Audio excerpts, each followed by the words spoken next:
Tutti, sono tornata. Ragazzi, ieri è stata una giornata devastante per me. Sono ancora traumatizzata.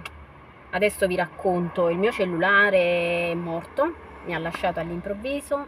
Eccolo qua, questo è il mio cellulare vecchio.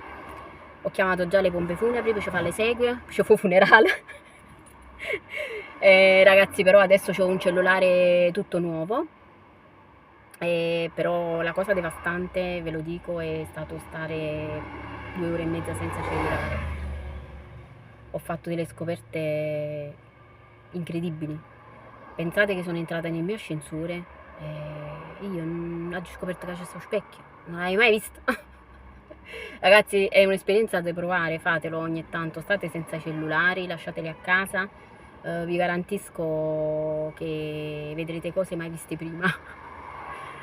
Però il mio cellulare nuovo ha lo sblocco facciale, che per me, vi dico, è fantascienza. Io mi devo ancora abituare.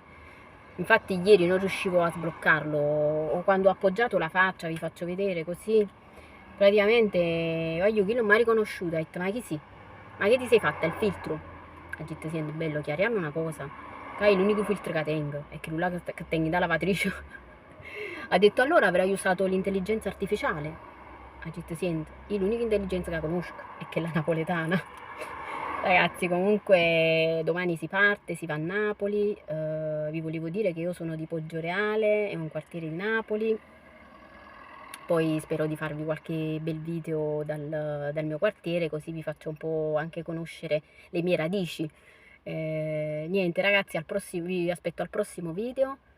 Mi raccomando, se vi piacciono i miei video mettete like, continuate ad iscrivervi, non me lasciate solo. E come sempre ragazzi, mi raccomando, quando ci voglio